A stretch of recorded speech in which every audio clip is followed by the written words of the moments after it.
Hey guys, welcome back to another Work for Game podcast. I know it's been a minute since we've done one, but we're back. Gonna kind of keep this on a semi-regular basis. So of course I got the WFG crew here with me. Somber, how are you doing? I'm doing fantastic. How are you? Doing well, doing well. And of course we got the one and only KerryMike. How's it going, buddy? Doing great. I'm looking forward to this discussion so much. Thank you.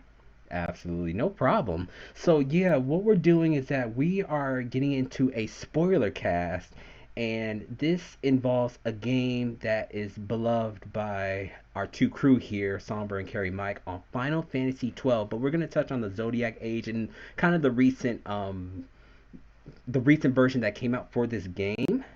So we're gonna get into a deep dive discussion about the good, the bad, and the butt ugly about this game. So strap yourselves in because you're in for one heck of a ride with this one. But first, we want to just kind of touch on the Metacritic review of this game, and they actually gave it a 86 out of 100, which is actually pretty good. They say that the game is good, but it has its major flaws, which we're going to touch in about later on. But the general synopsis about this game basically it revolves around a conflict between the empires of Arcadia and Rosaria, with the smaller kingdom of Dalmasca caught in the middle. When Dalmasca is annexed by Arcadia, Princess Ash forms a resistance movement and joins forces with Vaughn, a young adventurer, to fight against the Empire's tyranny. The story explores themes of war, political intrigue, and resistance against oppression, set against the backdrop of a world grappling with the power of mystical stones called Nethicite. So I'm pretty sure we're all familiar with that Nethicite. We're going to deep dive into that a little later on. But first, we just want to kind of touch on about our history with Final Fantasy games. And I'll go ahead and start first. So for me, my history with Final Fantasy games, it came a lot later, kind of like with Zelda games actually. But I was introduced to Final Fantasy X back on the PlayStation 2, and it was introduced to me at the time with some friends of mine. And then the way that I found out about Final Fantasy 12 was that I got into this game called Final Fantasy Maxima, or I'm sorry, the World of Final Fantasy, and basically it's those like chibi looking characters where you're fighting monsters, collecting monsters or whatnot, and they introduced Balthier into that game, and I'm like, this character is actually pretty smooth. He's really cool. Because, these characters that's in the world of Final Fantasy, they came from all different Final Fantasy games, and Balthier, out of all of them, stood out to me. So I'm like, where did he come from? And it said Final Fantasy 12, and at the time, I didn't know if I was able going to pick it up, so I just kind of dismissed it. But then it did come onto the Switch, and I picked it up, and for the first couple minutes I really enjoyed it, and I didn't get that far into it at first because I think at that time something else kind of caught my attention. So I took like a little bit of a hiatus from Final Fantasy 12 until I brought it up to you guys, in particular you, Somber, because we were talking about Final Fantasy at some point, and I think I did ask. I was like, "What's your all-time favorite Final Fantasy game?" And you told me 12, and I was like, "Oh, I have it, but I never really messed around and played with it." So, when I was getting some of your discussion about the game, I was like, okay, maybe this is some game I need to pick it up because you always speak very, very, very highly about it. So I was like, let me get into this game, right? Mhm. And so, as I did, I came to you quite a few times with some questions and some hard truths about certain aspects of the games and different things like that. But like I said, I'm gonna get into that a little later. And of course, I did get into Final Fantasy VII Remake on the PlayStation 4, but I haven't tried the newest one out. So just wanted to kind of give you a little bit of a history of my Final Fantasy gameplay. So now I'm going to turn over the stage over to you, Somber. What is your history of with Final Fantasy games? Okay, so my first history with games would have been on PlayStation 1. Mm-hmm. Would have been Final Fantasy 7, my first one. Which I didn't really think much of it at the time. It was just a game to play. It just was like like a 200 hour type of game, and that didn't particularly bother me. But I played it. I didn't beat it at the time because I never owned it. I just played it over someone's house. Hmm. I remember a particular enemy, the house, and he was just right there. Yeah, that So house. and I hated that thing so bad. So I got PTSD a little bit when they brought it back. But it's all good. We worked that out. But yeah, that was seven. So that was the first one I played. But besides then, I took a liking to uh, Final Fantasy games. So I've played. I won't say all of them, but I played a lot of them. I played seven. I played eight. I played nine. I played 10. I briefly played 11 and 14, but those are a little different. Of course, I played 12. Of course, I played 15. And of course, I played 7 and 7 Rebirth. There was one on the GameCube called Crystal Chronicles. Me Mm. and KerryMike, we used to play that. I mean, that game was just beautiful. It was a co-op Final Fantasy game, which is great. So, I mean, I've always been into Final Fantasy game. Like, I always say the creators of the game are quite sadistic. In every game, you're gonna find some enemy that's just gonna mollywop you. Like you can just count on it. Like like it was made to be like a mixture between Dragon Quest and Dungeons and Dragons. It was like you go down a random hallway at a random spot and you might encounter the hardest enemy in the game and you would have no idea. And that's how every Final Fantasy game plays. Yeah. So that's my history with Final Fantasy. All right, cool. And how about you, Carrie Mike? What's your history? I started with 7 on the PlayStation 1. I was at a video game store or the video rental store, Blockbuster Video, and I saw the box and I was intrigued because it just mentioned adventure, and I was not familiar with RPGs whatsoever. And so, but I still loved the story. It was super engaging. It was almost like an interactive novel, and it really drew me in. I didn't beat it. I eventually beat it years later. Hmm. But after that, I played 8, played 9, 10. I did not play 11 because I really wasn't into MMOs.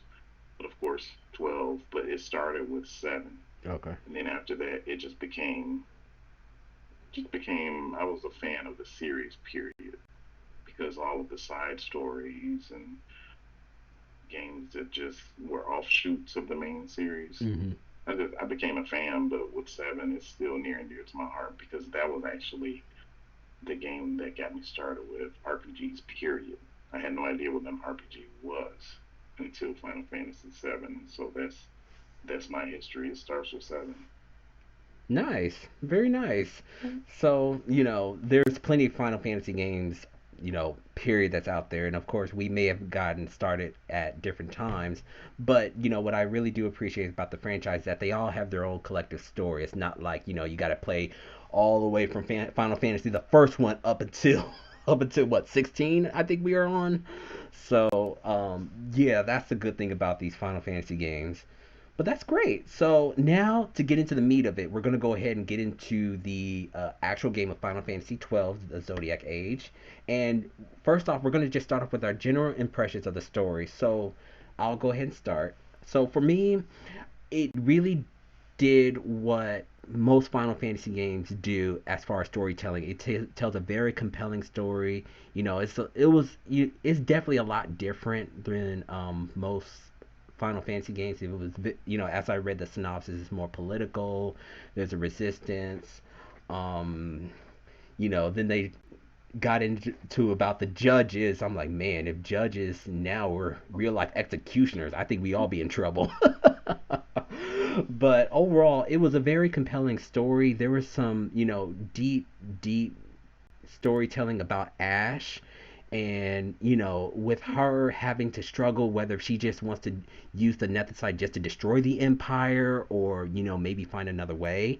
And even Vaughn and Pinello kind of their character development. They both, Vaughn, he lost his brother. Penelope, she lost her parents. So there, we see some growth and development between those two. And of course, we got to talk about my boy, Balthier, who says he's the leading man, and he is right. He is the leading man. He just knows everything. He just knows like what to say, how to handle the situation, and we'll get into his character development overall a little bit, as well as Fran. We always have a little joke saying that Fran is the worst character out of them all, but as far as Fran's character, I did like learning about her and where she came from and how she kind of develops and kind of be a little more trustworthy towards just other people within the party. So all in all, I think the story did a great job. Vane, I was like, as soon as I saw him, I was like, oh, this sums up with this dude. Something's not right with him. He was a whole leader. I was like, something's not right. He is definitely your that politician. So, and then we journey throughout the whole game, and you come into contact with other characters and see different places like that. But all in all, I really did enjoy the story. So how about you, Somber? What did you think about the story? So the story is really what captivated. Like you start the game as Rex, and then he dies. Mm-hmm. Like, oh, they not playing. Okay, it's serious. And then there's the political intrigue, and then there's the comedy. So like you know, no two locations are the same. Like how in every location there's like a spot where you shouldn't go any further, and you don't know that until the enemy start mollywopping you. Like that, I know that too well. Yep. like you're in the line and you're fighting these enemies, and then you accidentally open a gate, and the enemies are like, oh, by the way, these are in-game level enemies now. Here we come, and you're like, what is this? I like that, and of course I enjoyed the story with the judges, how they were basically judge, jury, executioner. They Executioners, were all gosh. powerful. Um, I like the character development. Bosch basically being subject to all kinds of just like he just had the worst stick you could have got. I Yeah. mean, that guy, Yeah. that yeah, he had a rough go of it, but how the way things ended, it was pretty good for him. His brother Gabronf, and how they were basically he turned traitor, and man, it was just a lot of mixed storylines. Like I enjoyed the Bunny and Clyde sort of element with Fran and Balthier. Mm-hmm. They were there, and uh, they were basically thieves, but they had hearts of gold. And then Vaughn and Penelope were basically kids that got roped along with it. And they're like, we don't want to be no pirates. And then, they're basically just, they're right on there with Balthier and Fran. Yeah. And of course, I enjoyed the story with Ash, and how basically she was just a spoiled little princess, and then she ends up leading a rebellion, and uh, being caught in the middle is always terrible because you get it on both sides. Always terrible. So making the best of that. I got nothing bad to say about the story. It's just great. Nice. And how about you, Carrie Mike? What did you think of the story? Liked it a lot. I loved it. It was more, and the foundation was political, as we mentioned several times, and it was a more compact, condensed story. And what I mean by that is the games that came before it that I played, they were on the scale of someone or something is threatening the entire world. Mm-hmm. And so it really,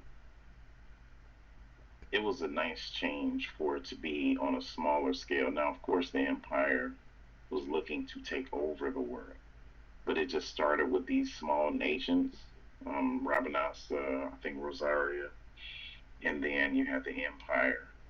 But it wasn't something like traveling all over the world. Mm-hmm. And so I liked the tightness of it, but at the same time, I don't know, it could have been gameplay limitations due to development. I just wish it would have been a little bit bigger in scale. I wish some of the stories would go off to the side, like the Mughal Mont Blanc is one of my favorite characters, and I think he was the head of the Monster Guild or Hmm. the Hunters Guild, and he was a very cool character. And I just wish and I like the way they portrayed Mughals in this game, but I wish there could have been a side story with Mughals maybe. But that would be my only negative, my criticism with the game. It's just it seemed like the story was a little bit too condensed and grounded in just the political struggle between these few nations. It's not terrible. It's just I wish it scaled a little bit bigger. But overall, great story, great characters, and it's still out of all the Final Fantasies I played, it's probably in my top three of the story. Okay, awesome. And you really touched on a good point because that's what I was going to mention as we got later on into the segment is that this game it was developed at a much simpler time. So as far as my criticism is going to go, I'm going to try not to be too harsh about it. I'm going to try. But yeah, it was developed during a simpler time. But yeah, I do agree that Carrie might definitely hit some fine points on that. So that's going to get us into our next part where we're going to talk about the character interaction and party members. So, for me, you guys know, as I already explained before, that Balthier was my favorite character. Like his interaction between between Balthier and Vaughn in the beginning, oh, it was hilarious. Every time Vaughn always whined about something, complained about something, Balthier was ready to clap back. He was always ready to. He was always like, oh, if you got, I forgot how he worded it, but it was something like, oh, if you got time to whine, you got time to fight. Let's keep it moving. Let's keep it moving. Like Oh, every time Vaughn wanted to go off and do something, Balthier always roped him back in. So those character interactions between those two was hilarious. And another interaction that I really liked too was actually the one between Pinello and Larsa. Because at first I was a little confused about Larsa because number one I thought that was a little girl, but but Pinello and Larsa really had some heartwarming moments. Larsa always had Pinello's back, always reassured her because Pinello's like, how can I trust you? And he was just like, hey, just take me at my word. I got you. We gonna get through this together. And so, and then Somber brought up a good point about the Bonnie and Clyde duo between Balthier and Fran. I mean, Balthier with anybody, which is great. Even Balthier and Ash, because there was times that he even gave some hard comments to Ash. Because I never forget that part where he wanted something of value of Ash, and he's like, "Well, we can start with your ring." And of course, Ash she slowly put it all, pulled it off, and haphazardly gave it to Balthier. And he was like, "I'll give it back when I find something more valuable." And then she's like, "What's more valuable than my ring? I'll know when I see it." And he just walked off. I was like, "Man, Balthier."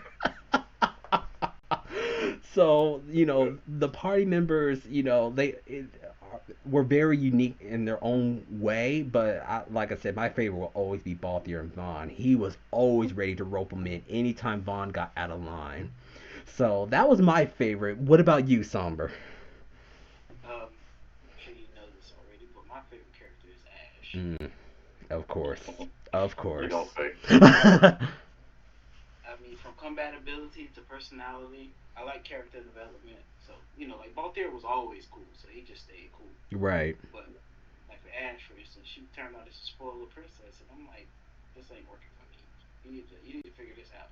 But then she starts growing as a character, and this one I'm like, oh yes, I like the character growth. And then of course, becoming queen at the end, I was just like, yes, that's just, yeah, that's just perfect. And then of course when it comes to uh, basically her reining Bosch in, letting her know that it's basically her that gets to decide his fate. It's not you that gets to decide, but what's gonna happen after you.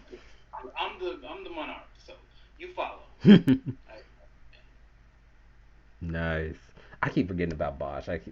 Bosch, he was another one that it was like, yeah, he had it rough. And I think it was also during a time when a lot of like light novels, it was always like, who murdered this person, and it was like, oh, they think it's this person, but guess what? He has a twin brother. I think it was during the time period when that was popular. So, no different from here in Final Fantasy 12. So, what about you, Carrie Mike? What was your favorite character interaction and party member? And I have to go with you. It was Balthier. Balthier is the Han Solo of Final Fantasy 12. If he's the dashing rogue that had his own cool ship, and he was the pirate with the heart of gold. And his interaction with Fran was something that I really liked because she was someone that was a little prickly and hard to understand. Their entire race is, but I was dying to know how they met, and it was a fever dream, but I was like, I would love a side story where they show Balthier and Fran and how they met and how they got into the game together, because their interactions, he understood her a lot and her culture. But the Ash and I would say Bosch, that was a very close second because that there was a lot of beef there and the misunderstanding, but still the tension between them. But the game developed their relationship really well, where she began to see eye to eye with him and even depend on him.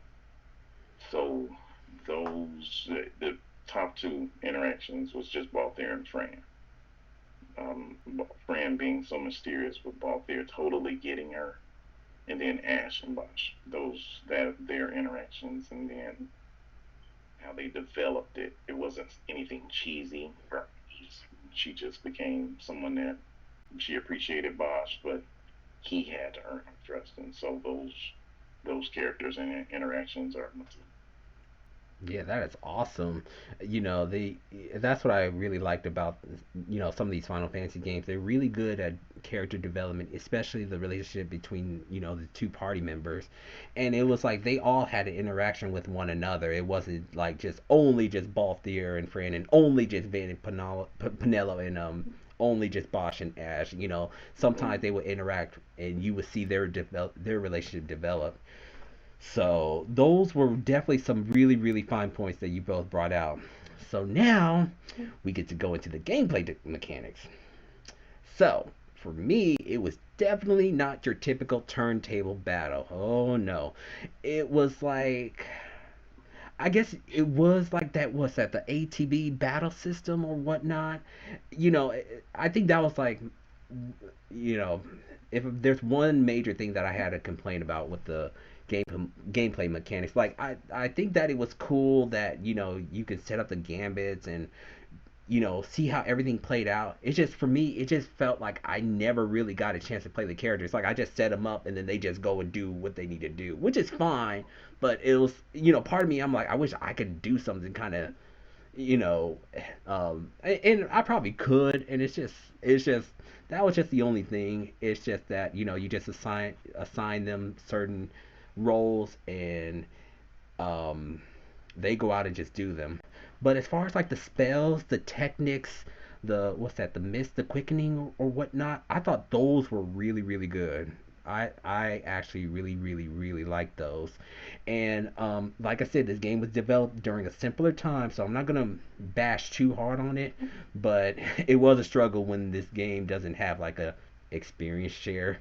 So, because it took me a while, like I didn't know that you had to level up each character. If they're not in your party, they're not gonna level up. It took me a while. I was like, oh, because like my characters will be like I will always have like Vaughn, um, Balthier, and it was a toss up between Pinello and Bosch, and then like they will be like level 10 and Fran will be like level 4. So it took me a minute. I was like, oh, not everybody levels up. You gotta have them in your party member, and it's like I was kind of struggling to kind of keep them all level because they have certain roles. Some characters had a specific job that was more supportive. There was some that was more offensive. So I struggled to kind of balance them out during my gameplay. So I don't know what the quote unquote best team was if you were trying to level up and cycle them or whatnot. Um, but yeah, I think like overall the gameplay mechanics was just interesting, and just actually just traversing the world or whatnot, fighting monsters and leveling up. That's not a problem. Like I said, it's just that I didn't know about the whole not experience share. There's no item that you can equip saying like, oh, if they're not in your party, they'll get leveled up too. It was nothing like that. I did like riding on the chocobos. That was pretty fun. Um, let's see here. I was trying to think of did they have like any like mini game like a chocobo race or anything they didn't have like a chocobo race or anything, did they? No. No, no, no, no. I don't recall Yeah, that. I thought they did, but that might have been another Final Fantasy game I'm thinking about. But overall, like just just handling the combat system, traversing the world and everything. It was just fine. I'll just say that. So, what about you, Master Somberg? Because I know you know the gameplay mechanics way more than I do. Yeah, so I had got to a point where I had figured out the game in and out. So um, the gameplay I actually quite love it. It's one of the strangest and most rewarding system because it's like the way that the gameplay is. It's kind of how I run my life. You do priority stacking.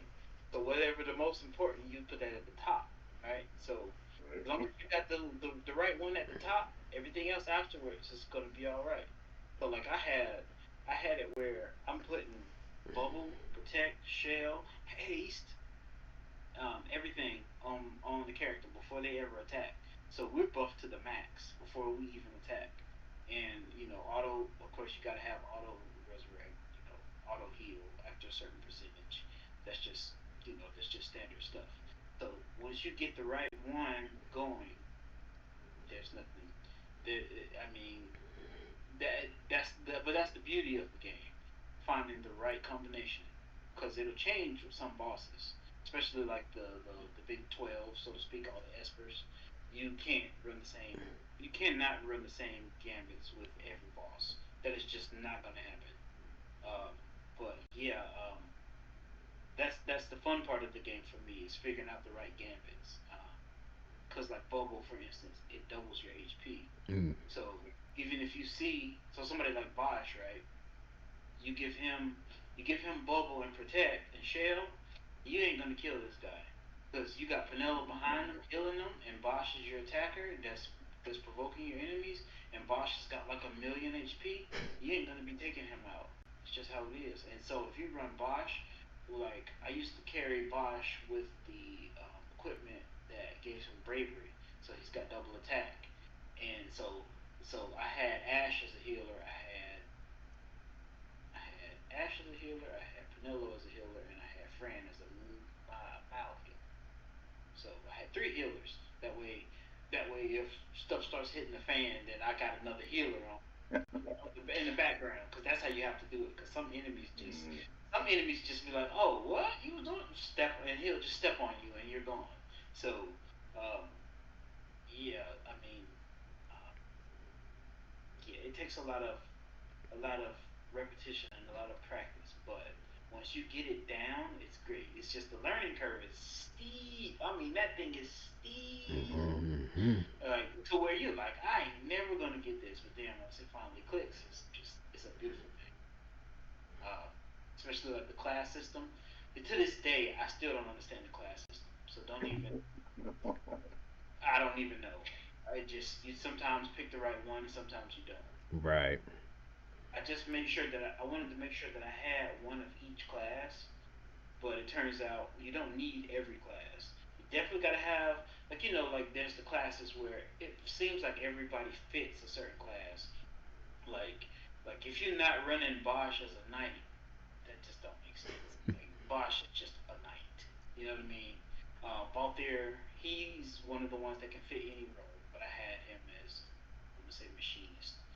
I won't go into the secondary roles just yet, but Yeah. the so Vaughn, Balthier, and Ash, they are the ones that can fit any role. You can put them in any role and they'll fit. It's just a matter of which ones they're the best at. Um, but Bosch, of course, is a knight. He should be a knight. Fran is kind of hard to figure out because it's like she can do anything, but she's not good at anything. It's kind of sort of That's like when true. it comes to Woo. that system. You kind of have to figure out because she's got low HP, she's got low attack power, she's got low defense. So you have to kind of treat her like a baby, so to speak. You have to give her certain skills and hope that works out. Because I had her as an archer and a black mage, and that how it worked. Because she had to stay at a distance, otherwise she was gonna get mollywopped. So, um, of course Penelope being a white mage, because she's the best healer. I mean, just hands down. She can heal like nobody's business. But yeah, uh, so yeah, the class system is a little strange, but we made it. We're good. I kind of figured it out. Maybe after 3 playthroughs, maybe I kind of figured it out. That's it. I think we're still all learning here. I know. And I told you this the other day. I was like, I never really learned how to play any game. No matter what game it is, whether it's Xenoblade, Final Fantasy, I never really learned how to play the game until after I beat it. So going thinking back, I was like, man, I probably like I was well. There's actually another segment that we're gonna get into about party members, job class, and all that little in just a little bit. But right now, Carrie Mike, what did you think about the gameplay mechanics? I loved them. I loved them a lot because the Gambit system was, man, artificial intelligence has always been around, but this was an opportunity for me to tweak the game to my liking and choose how I wanted my AI characters to behave. So the Gambit system was ahead of its time. I recently have started playing Dragon Age 2, which came out in maybe 2009 or 2010. But Mm-hmm. they actually have what's called tactics, and I didn't realize it's basically the Gambit system, and you're determining behavior. And so I feel like 12 started something. They started that if you come across a game with any type of behavior modding, it's to me it started with 12. There could have been other games that I just don't know. And then the license board. Now, like you, Mute, I didn't quite get it at first, and I kind of painted myself into a corner several times. It was so bad to a point where I had to start the game over, I believe. But once I got the hang of the license board, and I went to GameStop and purchased a strategy guide this thick, Ooh. and inside of it, it had a map of the world. But if you flipped it over, it was the license board, and it had all of the spots revealed. And so once I started using that, because I didn't even realize I had it in the strategy guide until hours after I started the game. But between Gambits and the license board, it was one of the first games I played that allowed me to create my own build. Just like Zomber said, Fran was Archer, Black Mage, and that is what I really enjoyed. I think Penelo was my White Mage, but I also gave her another job as well. But it was one of the first games. I love the mechanics, hands down, because the customization. So, to answer your question, I love them, and I feel like 12 actually revolutionized RPGs in a way with those mechanics. Awesome. We're gonna circle back to the license board. I guarantee that. But right now, we're gonna get into our party members' gameplay with their job classes, gambits, and etc. So for me, my favorite was always Vaughn. I made him into a monk and a bushi. and Mm. Yep. man, he would parry and dodge almost everything. My goodness, and he would hit hard. He would always have like when you have the game is set up to just basic attack, he would always do like three attacks in a row, and he would just keep doing them. And he was good at parrying, dodging everything. Unless if we got hit by like a big AOE spell, then yeah, he would get hit. But all in all, he really excelled at being a monk and a bushi. I would actually do it again with that same job class on him if I ever started the game again. And just to your point, KerryMike, Gambits in this game, I think every RPG that ever comes out needs a Gambit system like that. I love the Gambit system because you can assign them to be like, okay, Fran's an archer. You focus on flying enemies. Oh, this enemy's weak against fire. You cast fire spells on him. The Gambit system, if your character is at a certain percentage of HP, that's when you heal. I love it. Whoever came up with that Gambit mechanic was brilliant. That is the highest point, or the at least the highest compliment I would ever give this game. The Gambit system, beautiful, absolutely the best. And even with Fran, even though like what Somber said, she kind of had to be babied a little bit. When she got certain spells, especially towards the end of the game, she really shined because she was, she had this one spell. I think it's called. It was the electric ball one where it was like I had it set up to where if it was like two or more enemies or even three or more enemies, she would cast that spell. That's where the Gambit system comes in. I'm like, I love it, I love it. So every time three or more enemies shows up, she just casts that spell and she would just annihilate them. Um, and let me see what else do I have here. The white mage was clutch in most situations. Because what's funny was that during my first playthrough, before I brought it up to Somber that I was playing, that I got Final Fantasy 12, I actually had Balthier as my white mage, and he actually did pretty well. He did really, really well. He was my white mage, and I remember that after I beat the game, I went to see like, okay, what did other people do? What was their setup? Because I'm always curious to see what other people did, and surprisingly enough, most people chose Balthier as their white mage. I was like, okay, that's what I thought, because I was like, he actually does really well as a white mage. He really, really does. And so, nothing against Pinello or anything like that, because eventually I did have her as my white mage, but Balthier really clutch as a white mage as well too. And having the guest characters like Larsa, who else? It starts with the R. I'm sorry. Red. Yes, Red. yes, yes. He was awesome with the twin swords. He was like a swashbuckler. Man, he was awesome. Loved having the guest characters around.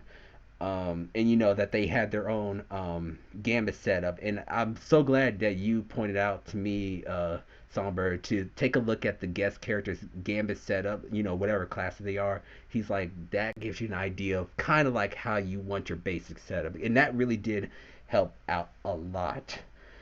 So, and the one thing I was surprised about, and you brought this up to me, Somber, was axes and hammers are bad because every time my Ash, this is why I was getting so mad with Ash. I would equip her with an axe or a hammer, and it would be like the strongest stat wise axe or hammer, and she'll do like 20 damage. And I'm like, what? And she always get knocked. She's always the first one to get knocked out. She'll be doing like 20 damage, and then there was this one boss that we fought, and I'm gonna go into it a little later. This one boss that we fought, and she practically like solo killed this boss. So I'm like, why is it like sometimes she does 20 damage, other times she does 4,000? What is this? Right. That would make me think it's the character, because that similar thing happened to me, because I'm like, what is going on with this hammer? Like, I was trying to get the legendary hammer. Mm-hmm. I don't remember the exact name of it, but I was trying to get the legendary hammer. But I'm like, this is just strange. Something's just wrong here.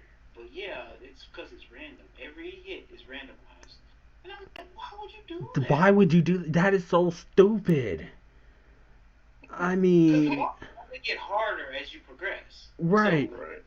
dealing damage just not gonna work. So I did the same. I had a similar build issue, which I finally found a way around it. But yeah, I'm like these hammers just not. But it's because the reason why is because that class that has the hammers, Mm-hmm. it's a debuff class. So they didn't want you to be able to debuff and do a lot of damage. Like it's a party system. So your debuffer needs to be augmenting your attackers. You don't want to have all. You don't want to have everything in one character. Oh my It's goodness. bad because then if you do have that, say you do have that, what happens if you get knocked out? Now your party's gone. Mm. Okay. So it's meant to encourage teamwork. That's what it is. Okay. And I'm not. I know for sure it's frustrating. I feel your frustration because I didn't find this out until I was fighting like the super powerful espers. Were the ones Mm. that were just gonna mollywop you if you don't do one move right. And I'm like, what is this? But it's all good. We figured it out. We're good. We moved past it. Since you put it that way, Somber, I will take that into heart, and I'll definitely, and you know what, you actually made a really good point about that, because like I said, I'm not gonna bash too much about the game, because I was getting so mad, like her attack stat was almost 200, but yet she's doing like 20 damage, and I'm like, Right. it just drove me crazy. But since you brought it up like that, that actually makes a whole lot more sense. You're absolutely right. So I don't think I found a way around it. I just I put her on the bench. I'm sorry to say I did. But you actually made a good point about that because I just could not wrap around my head. I was like, her attack stats. I think she was like one of the highest attacking characters, but she would barely even tickle the enemy. I'm like, what is going on here? So, now that I know that, I'm like, okay, okay, I'll go ahead and forgive Ash. It's not her fault. It's the weapon. Definitely the weapon. Right. It's never Ash's fault. so, Never. so Somber, I know you talked a little bit about job classes and Gambits, a little bit, but did you have a particular favorite that you wanted to kind of highlight? Yes. Okay. My favorite character is Ash. Okay. So, I found a way around that problem that I just described to you. Okay. So if you give her a certain esper, right, then she can wield a great sword, and I mean a great sword. So I had her as a foe breaker red battle mage, right? So she could debuff, she could heal, and she could do buff spells. But then she was also wielding a great sword. So I didn't never have to worry about her ever. She could heal herself. She could bring people back if they died, and yeah, she could debuff the enemies. Like she single-handedly beat Ultima by herself. Wow. While was buffing her. Basically, Penella was buffing and healing her, and she was just wailing on. Yep. Because Ultima's the kind of boss where, okay, so it'll be like, okay, you can't use attacks, and then it'll be like, you can't use magic, you can't use Oh, tech, I've ran and into a couple of them like that. it'll switch your MP and HP, and then it'll do that. What? Change its attacks. But meanwhile, you've got this is the second strongest boss in the game. Oh And my she's doing that too. gosh. And I mean, Ash, like I had the ability, the other thing was ability MP charge. Hmm. So even if you ran out of MP, right, she could charge it back up. Wow. And be able to, and once you, and this is I know you hate the license board, but the good thing about the license board is that it draws you a path to go, right? So you think about what you need from that character, right? So Hmm. let's say whatever character is dying. So you're gonna want HP and you're gonna want defense. So you're gonna head the path as HP and defense. You get what I mean? So whenever you have license points, you need to use it on the thing you need most. That's what it's encouraging you to do. Because if you just maxed out the license board, you would just be running around not knowing what in the world you're doing. But with the license board the way it is, it encourages you to have a certain build. Like you can do any class, any build, but once you do a certain class, you have certain skill sets on your license board. And the reason why that is because it's trying to get you to go a certain way with your character. So if you realize that you're going to, like I said, if you got Fran, for instance, she has low HP and she's dying, then you're going to start heading towards the HP. But then you also have the ability to, like if it's a mage, for instance, it's going to up your magic attack ability, and it'll help you heal because you'll get heal spells as well. So you start heading in that direction because that's what you need the most. That's what it's built to do. Um, you ideally you were supposed to just be taking out enemies and not really dealing with the license board for a while. And then you have all these license points, and you're like, okay, I need this and I need that and I need this and I need that. Okay, okay. And then like I was always telling you, don't buy something that you did not have the license for. Don't do it. Just don't do it. It's a waste of your time. Yeah, if you don't have the license for something, don't buy it. But because you don't know what class, because when it gets to legendary weapons, you don't know what class can hold those weapons till you get to the very, very end. Because once you get to the point where it's legendary weapons, it makes a huge difference. So, um, I definitely get the frustration because, like I said, like you always said, you don't understand these things until after you beat the game. I didn't understand these things until I'm going up against the last few enemies.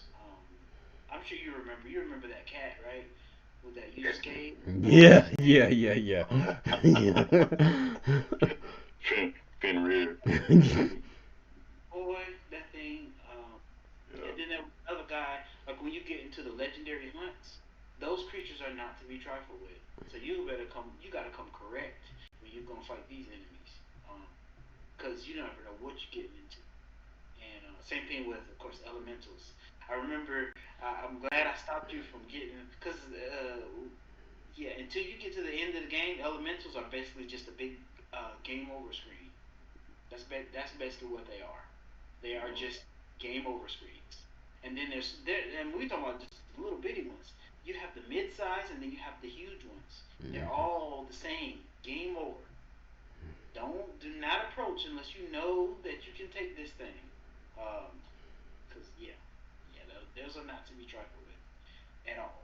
Um, no. And but yeah, my favorite build was the Foebreaker Red Battle Mage Ash build because my original best party was Bosch Von Bosch Pinello. I had no problems at first. I was able to get when I fought Gilgamesh. I was able to get the Masamune, and I had Vaughn with all the Genji stuff, so he was just mollywopping. Wow, wow, wow, wow. But then I ended up replacing him with Ash, and I never died again. Never. I Wow. never had any more problems after I gave her because she had the great sword Ragnarok, and she was a red battle mage with debuff abilities on the enemies. No more problems. That's It was just awesome. like I was able to wipe anything out. Like that basement I told you about the show I showed you the basement of Pharos Eridan where all the frogs come out. Just yeah, Hmm. oh, she just came through and just knocking them down. And like I said, I have so even if she has a status effect, this was before I got the ribbon. Even if she had a status effect, Penelope could heal her right up, no problems. And Cool. then you got Bosch with a shield in front of her, basically shielding her from any harm, because Bosch could also heal. Um, That's right. so yeah, unstoppable. It was a thing of beauty. So Ash with Fullbreaker, Red Battle Mage. I think that's what I had her as well. But I was thinking back and I was like, because like I said, it was like I was like maybe I should have just made her just a straight just mage. Because I was thinking about doing that if I ever do a second playthrough, just make it just a straight black mage or whatnot. Because I remember you telling me that, and even when I was reading across the different platforms, they said that Ash is pretty much good at everything. But I think majority of them made her a mage, so that's good to know. All Mm-hmm. right, and Carrie, Mike, thank you so much for your patience. What about you? Favorite Plus, man, job classes, gambits for your characters? What setup did you like to use? I like the time.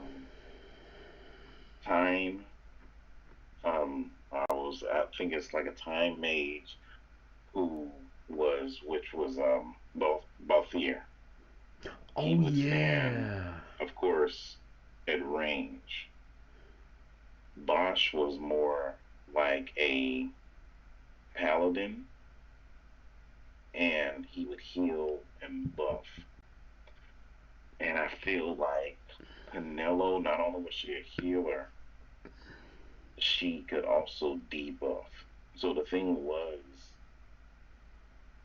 it was like this cycle that I created where Balthier had Gambits where he's gonna put haste on just about everybody, and then a combination of debuffing, but just it was more of like having a combination of someone that can speed up the party members, and also slow down enemies. So a time mage, which was Balthier.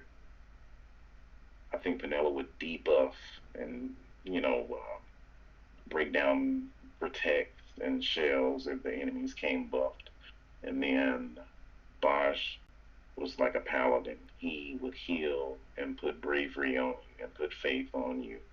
And he also could pack a punch. He had like a sword and shield, I believe I gave him. But he was also buffing everyone and buffing them pretty quick because I either had Balthier.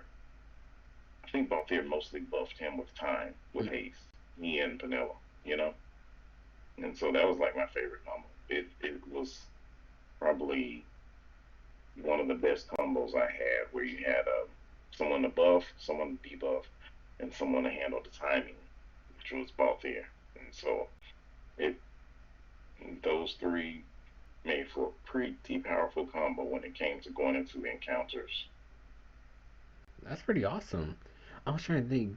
I think my Penela was a white mage and a time battle mage. I think, but yeah, that time battle mage with the Haystaga, and I won't even. I'm gonna get into it later, but I can't tell you what I had to do in order to get Haystaga. That was a nightmare. Oh my gosh, I'm gonna get into that a little later on, but man, but yeah, I uh time battle mage definitely comes in clutch when it comes to speeding up the party members, slowing down the enemies, and having certain characters buff and heal. All those really does create a really good combination between the party members. So those are some pretty great setups you guys had there. So now we're gonna get into traversing the world, and boy, this world is pretty massive. And there was definitely certain monsters that were really annoying to deal with. And oh my goodness, you had to tell me this, Somber.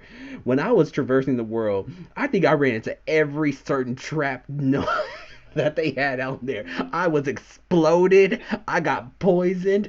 I got instant death. I'm like, what just happened? And I didn't know I needed a certain technique. I didn't even have this technique. And if I did, I didn't learn it in the license board. And I was like, oh, because I'm running into all these traps. I'm getting blown up. I'm getting poisoned. I'm getting shocked. I'm like, what is going on here? And you're like, you need Libra. And I'm like, what's that?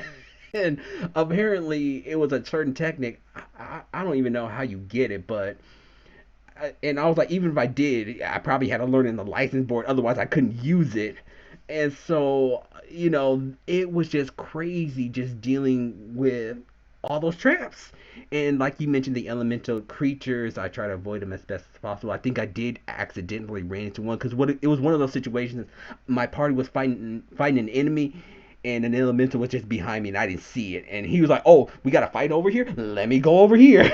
And so what he would do is that he would cast protect on all the surrounding enemies.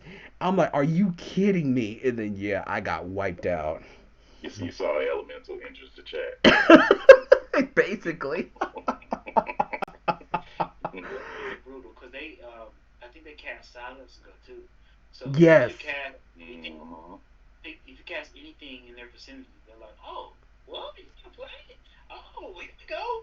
Pow, pow, pow. Because whatever element they are, they're the strongest of that element, and you can only hit them, not necessarily kill them. You can only hit them with either regular attacks or the opposing element. Right. Everything they're either immune to, and if it's their element, it's going to heal them. Right. So those things are not to be trifled Yeah, because they would cast reflect on my party. So, when I try to hit them with a certain element, it would just kind of reflect it. It would heal, and it was just a mess. And so, also, like I said, it was during a simpler time. It was, I did appreciate that they did kind of have like a fast travel system. I just didn't like the fact that you needed teleport stones to do them because I felt like I always didn't have enough of them because I'll be on a mission and I need to go over here and I need to go over here and I'm like I didn't like the fact that I needed a certain amount of I needed teleport stones in order to fast travel everywhere. So, the convenience was there that you were able to do it. I just, the teleport stones, it should have just been just one teleport stone for every crystal that you encounter, but that's just me. That's just a pet peeve of mine. So, with. but And so teleport stones too. They some of them are hard to unlock. yeah. Like you won't get them. I mean, you've got to jump through hoops. You got to crawl through mud Yep. just to get. But you also, I don't know if you knew, but you had the option of taking the airship. Yeah, I would take them, but there were some Okay. places that didn't have an airship, so I'm like, well, I just worked with what I got. But I would say like, every place that I went was pretty unique, and we're gonna get into favorite places and dungeons, but in just a little bit. But first, we'll turn it over to you, Somber. Traversing the world for you, how was it? And we're talking about like your first like going around. So, um, traversing the world was always interesting because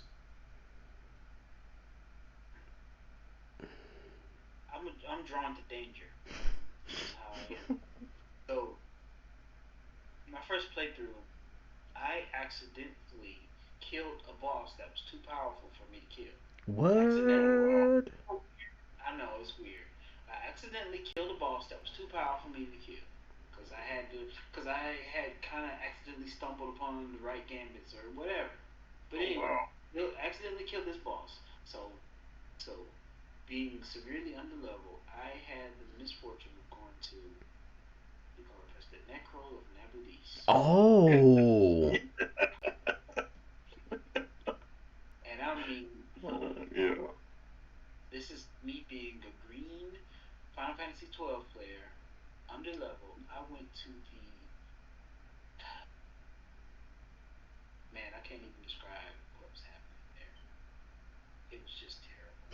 It was just terrible. So I mean, what I'm talking about, right? That big ship where all the goblins are, Those and goblins, they parry yes. everything. They You parry can't hit them. everything. They use goblin punch, and it basically knocks you out. And Yep. I'm just, oh my goodness. So that was my first playthrough. But so that phenomenon happened to me, right? But that happened to me several times. I stumbled upon I stumbled upon like some in-game level enemies through like when you're going through the forest. Like it's always the places with all the mist. You know what I Yes. mean? It's Oh always yeah. Yeah. so you go take the wrong turn and now the enemies are like, oh no, I'm level 80. I don't know what you thought you was doing. I know you just took that boss and you just barely killed him and you got 1 HP, but I'm level 80. Yeah, come see about me. I'm like, okay, this happened to me several times, but I actually quite love it.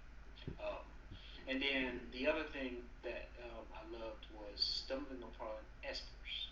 Um, like I believe that the one in the desert, right? Isn't there one in the desert Yes, where you yes, go yes. there and the map is going crazy and there's like zombies everywhere and he's just wailing on you and I'm Yep. just like, ooh. It's like because I was retreating from a stronger enemy when I went into that room Oh. and I'm like, okay, that's how traversing the world was for me. Like I had the misfortune of stumbling upon elementals, stumbling upon enemies too strong, not knowing where I was going, and I'm like, okay, well, I mean, it helped me get better at the game for sure. So I mean, um, I'll take it. But boy, traversing that world is no joke. You're Um, hmm You're it is absolutely right. You at all. But of course, I love it. I'm drawn to danger, so that's just how that's just how it had to work for me. Because like I remember like being in the desert and having like 100,000 of those little small things that you fight. What do you Hmm. call them? Like the forget what you call them. The little small creatures that you fight and throughout the desert. When you're traversing the desert, it's like the Yog Mensa seed, and then it's like the other. Oh yeah, Oh, You know what I'm okay, talking yeah. about? okay, okay, yeah, I yeah. think so.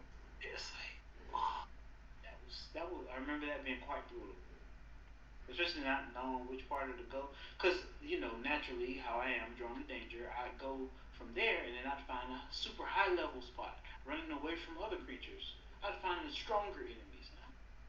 Okay, I see how it is. I see how it is. So, That yeah. that reminds me of that one time I was in the sewers and I was fighting just regular enemies, and then all of a sudden I was like, oh, there's a bat here. I was like, I could take him on, right? That bat hit me one time. I went from having full HP to my HP going like this just from one hit. I'm like, what is this? It was a bat. So I know Yeah, exactly what you're talking about. yeah. You take one wrong turn, boy, and yeah, yeah. But that's some fun memories. Learning how to play the game without any guides, because I didn't use any guides at all. I figured everything out on my own. So whatever Ooh. bills I read online, I would completely ignore them. Wow. I figured that all out because that's how much I like the game. I was like, no, no, I love this. I'm gonna figure it out. That's awesome. And so, traversing the world for you, Carrie Mike, how was it? It was excellent. It was massive. It was probably one of the first games because I played it when it first came out in '06, Hmm. and so it was seamless transitions. You could start in the Ester Sand or Wester Sand. You go from the desert and then go into a grassy grasslands, move into a cave veteran, but the world felt connected. And so traversing it was a lot of fun because I actually felt like I was traversing the game world in open world. And so, as you've mentioned a few times, Mute, it was back during a time where we just there were limitations in place as far as the hardware and what they could handle, the system could handle, because I wanted more exploration in the zones. But for just thinking 2006 PlayStation 2 for what it was back then, it was a lot of fun traversing that world, and the airship, of course, made it even better. Hmm. Absolutely. And we touched on this earlier. We talked about how each place was pretty unique in their own way. So our favorite places and dungeons. I would have to say my favorite place that I love was the Imperial City of Arcades, and Yeah, it was a yeah, very urban city. It felt like there was a lot going on, a lot of bustling. It felt very futuristic, like ahead of its time with the cars and the vehicles and everything like that. And I thought it was interesting that their city dealt with more like bartering than with quote unquote, I guess, money. It was like you got to have, like, it was like some material that you needed in order to exchange the for goods. wooden chip, Yes. CHIT. Yes. Um, and I was Chop, like, what am I getting? Yes. Uh, you have a chop. You have Yeah. a chop on you. Yeah. Yeah, it was just, I thought that was just such a pretty cool concept, um going through that city. And even the dungeon itself, I did like the dungeon going through that. It felt like going through like an office building, and it's like these crazy monsters inside just this regular office building. And so that was my favorite place. But I would have to say my favorite dungeon, and this is probably because it's more memorable for me, was the Tomb of Wraithwell. Um, no, that was the dungeon where that wall. And no, we'll get into this later on. It was like every time I got into like a boss fight, any boss fight, I would need to try it like at least 3 or 4 times because that wall crushed my party. I was like, oh no. And so I didn't. I think I beat that wall after I got that Esper, I was like, I wanted vengeance on that wall, so I went right back in there just to fight that wall. And and like I said, I think for me it was just very memorable because that was where I guess the first Esper was, Bellius, I think that's what it's called. Yep. And it's like it was like your first summoning and whatnot. So and the enemies there, they weren't too egregious to deal with. I know that some of them would put oil on you and then they would cast fire. That was a little bit of a pain to deal with. But overall, I think the Tomb of Wraithwell was very well designed, had a really cool concepts that they really executed very well. And so yeah, that was that was my favorite place and dungeon for me. So Somber, what about you? Your favorite place and dungeon? Favorite place? That's a tough choice because there's so many nice little locales. There are. I'd say the place with the best aesthetic and the best combination of enemies. Um, so I mean, I really like the Salika Wood. Oh yeah. It's really nice just to explore, Yeah. It's a nice place to level up in the early game. Mhm. It's just beautiful, they're beautiful to look at. Right. Yeah, I guess that'd have to be my favorite locale, just overall. Mhm. But my favorite dungeon is gotta be a Necro Nemesis. Oh. How it's gotta be. That purple flaming horse. It chased you every room. Gosh. Oh, It chased So, you everywhere. I'm sorry. Go ahead.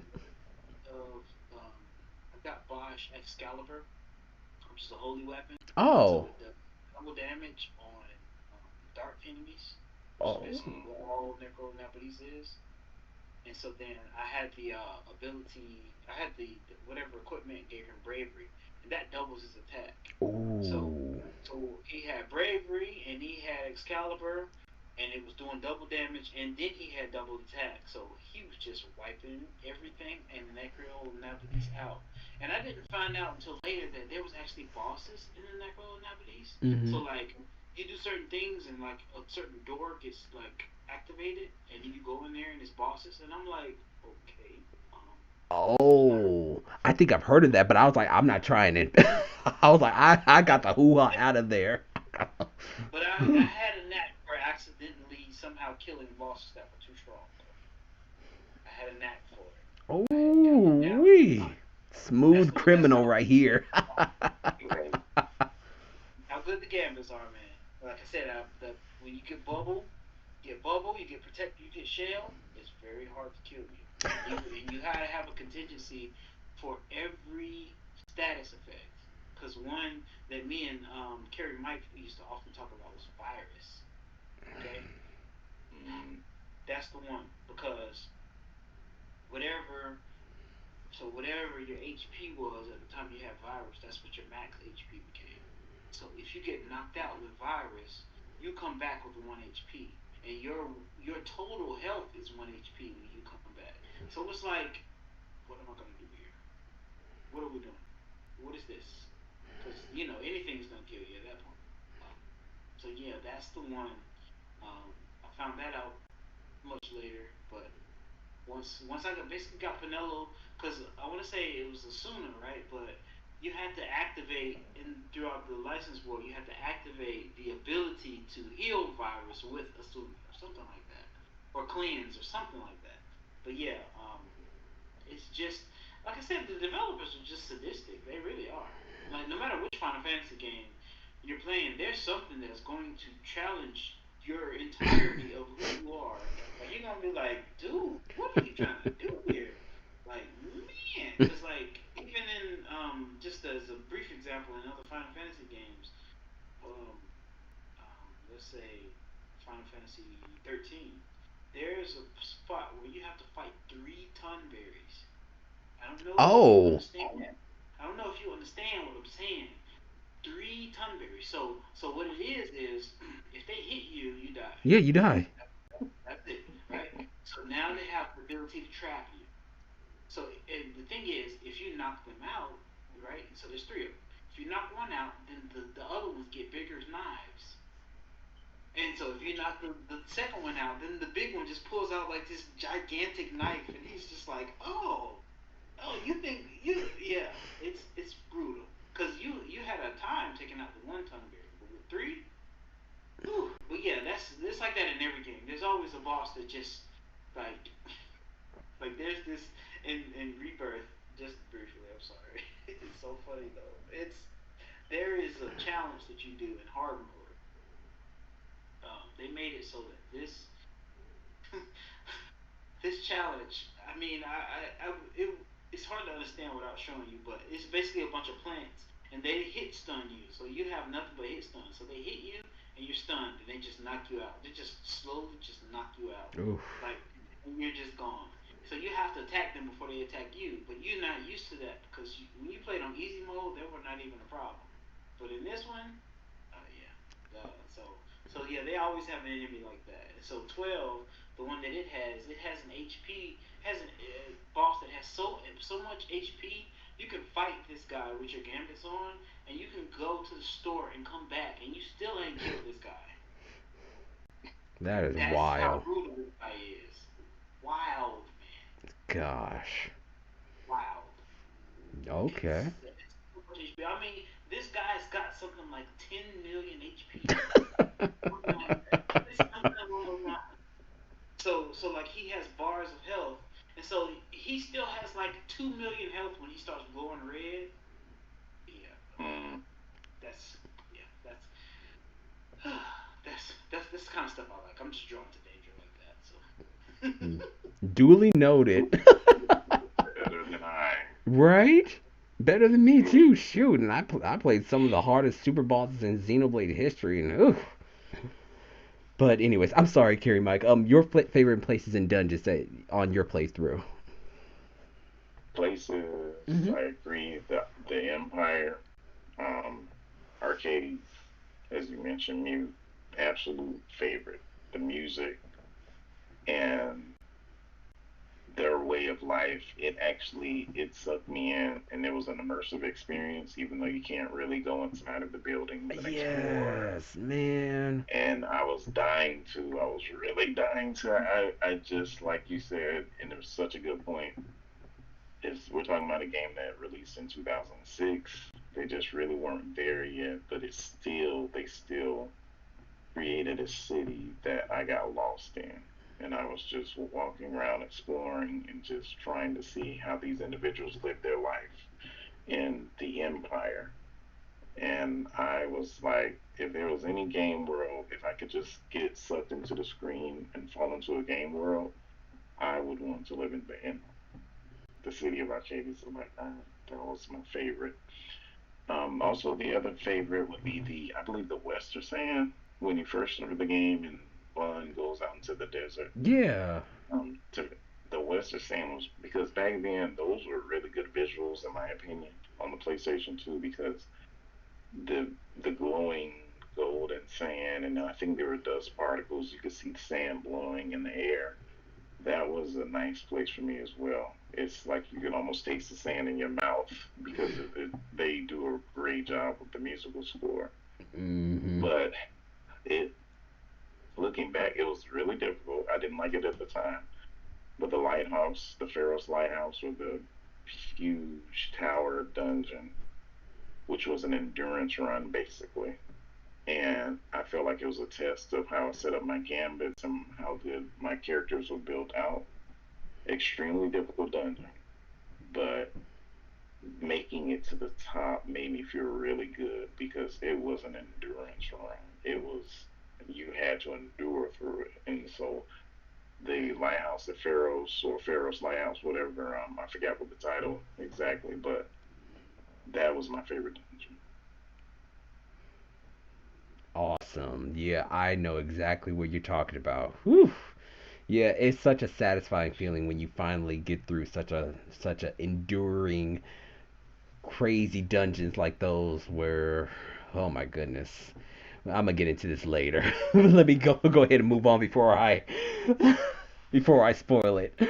So, least favorite parts of the game. Oh, Here we are, actually. For me, the license board and that and Gura Vegan and that crystal. That crystal. Oh my gosh. I will never, ever, ever go after Haystaga ever again.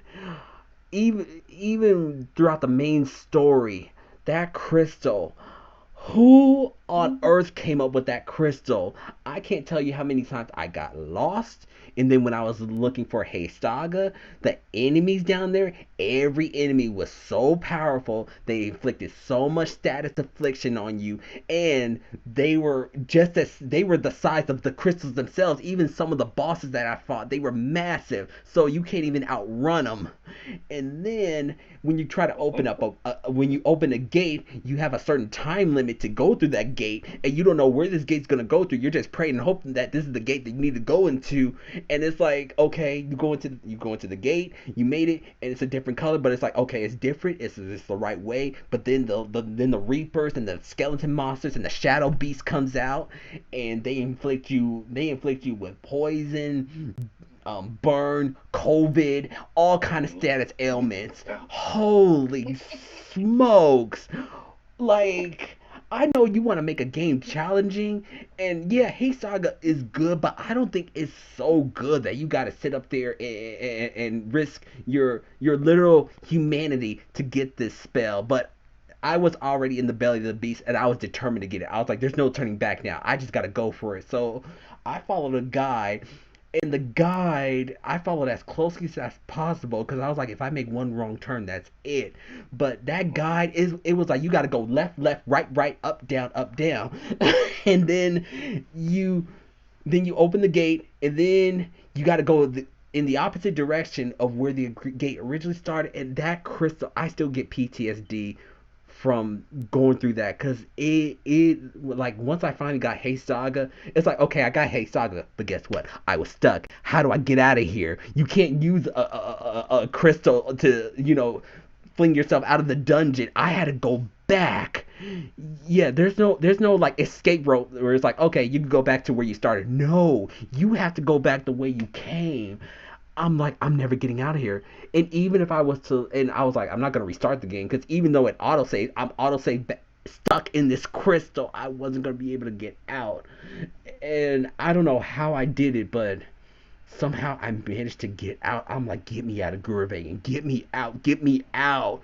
And I think I took like probably a couple weeks away from that game, because I was brain dead after getting out of that crystal.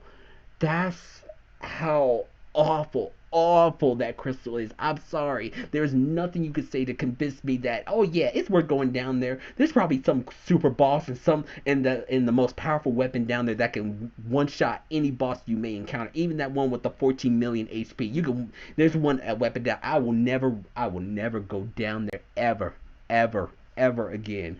You can't even pay me $14 million to go back into that crystal. I will never ever do it. And as far as the license board, I see where you're coming from, Somber, but I'm sorry. You mean to tell me that I gotta unlock a certain slot in the license board to cleanse a certain debuff? You mean to tell me I got an antidote, but I can't use the antidote because I haven't unlocked it in the license board? Are you flipping kidding me?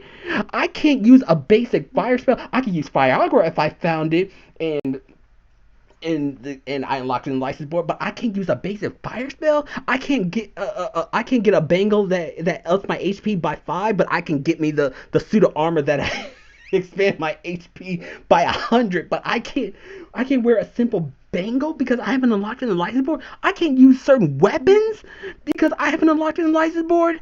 I have a problem with that. I sincerely have a problem with that. Whoever came up with this design that the license board was such a grand idea to make sure that your characters wasn't so overpowered, I'm sorry, it's dog doo-doo. It is a visible fart. It is the nastiest, most disgusting concept anyone has ever come up. Whoever came up with the license board, don't ever work in the gaming industry ever again. I'm sorry. No, that That license board cannot exist anywhere in any game at any point in time. And probably the person who came up with the license board is also the psycho who The came one up that with this made up the crystal. Gambits and stuff. They're probably the same Right. one. They probably like, oh, this is gonna be funny. Let's put it. The game is gonna like this. No. It, Hilarious. KerryMike, if you ever want to put your children on punishment, put them in the Gurvagan crystal and tell them, okay, you got by the end of the day to finish that. Oh, they're gonna learn some life lessons after that.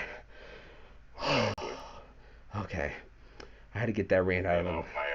buy him an amazing car and be like, you can't drive it. Can't drive until you beat this Gurvagan crystal. You gotta get Haystaga, you gotta defeat the super boss in there, and you got to get the most powerful weapon that's possibly inside that crystal. And once you do, you gotta find your way out of that crystal. You gotta do it before the end of the day. I had to get that out, but That fantastic rant. I thank you for every moment of that. That was It great. was great. oh It my was really gosh. I'm telling you, every time I think about it, I'm like, even the crystal is a main quest that you need to go into, and I'm like, I didn't know if I was going the right way, and I couldn't pull up a guide in the middle of the crystal because I everything looked almost about the same. So I'm like, Yep. I I'm in it. I'm in it. There's no turning back. But I was like, the Haystaga, it can't be that bad. Ooh, boy. Talk about trying to run away from these enemies. Oh, Like go ahead. Get Vegan is already bad in itself. Yes. Vegan is pretty brutal because you're like, okay, all right, oh, and then you're like, oh, I'm stuck. No, but then you got a hidden path. You're like, okay, whatever. And then you have those little Marlboros, the Vivians, and they put like it was like poison. It's Disease. like 12. It's like 12 status effects they put on you. It's like, dude, They give you a what? disease. They give you an aneurysm. Right. Yeah, so Indigestion. Indigestion. Diarrhea. That's what this game gave me.